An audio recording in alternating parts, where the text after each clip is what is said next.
Lord Oakhurst's Curse by O. Henry. 1.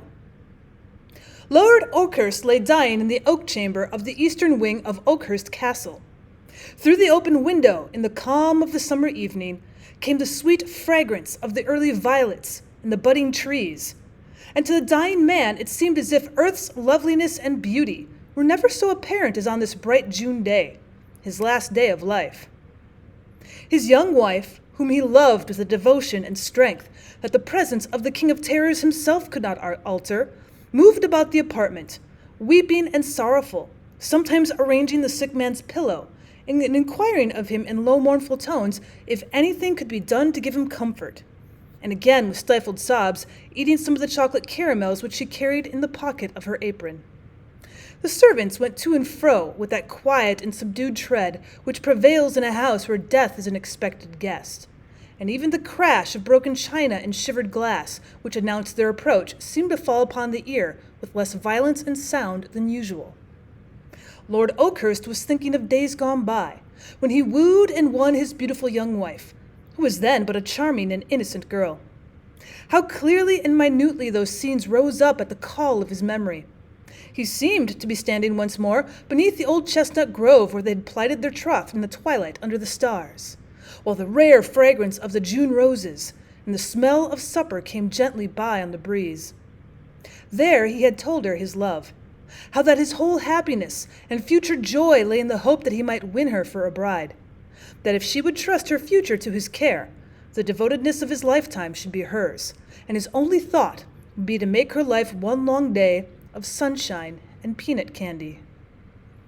How plainly he remembered how she had, with girlish shyness and coyness, at first hesitated and murmured something to herself about an old bald beaded galoot.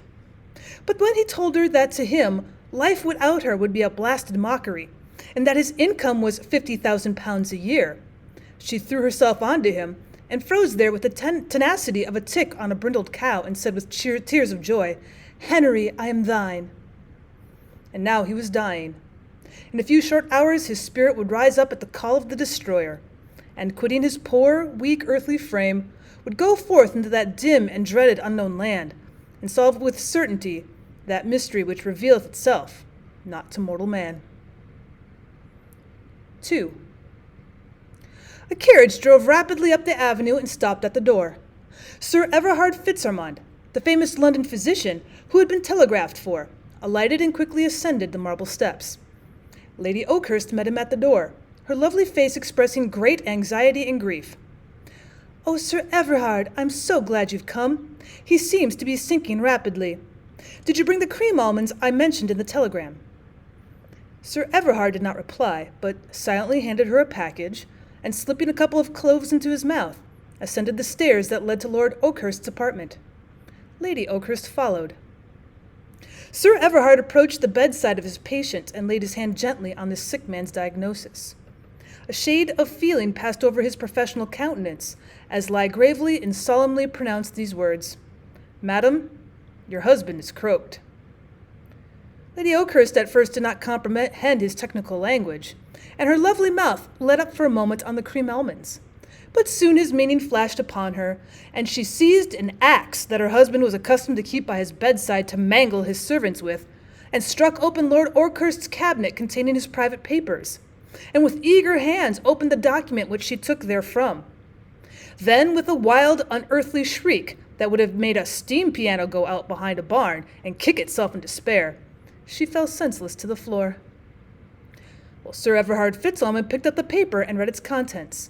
It was Lord Oakhurst's will, bequeathing all of his property to a scientific institution, which had for its object the invention of a means for extracting peach brandy from sawdust. Sir Everard glanced quickly around the room. No one was in sight. Dropping the will, he rapidly transferred some valuable ornaments and rare specimens of gold and silver filigree work from the center table to his pockets, and then he rang the bell for the servants. 3. The Curse. Sir Everard Fitzarmond descended the stairway of the Oakhurst Castle and passed out into the avenue that led from the doorway to the great iron gates of the park. Lord Oakhurst had been a great sportsman during his life, and always kept a well-stocked kennel of curs, which now rushed out from their hiding places with loud yelps and sprang upon the physician, burying their fangs in his lower limbs and seriously damaging his apparel. Sir Everard, startled out of his professional dignity and usual indifference to human suffering by the personal application of feeling, gave vent to a most horrible and blighting curse, and ran with great swiftness to his carriage, and drove off toward the city.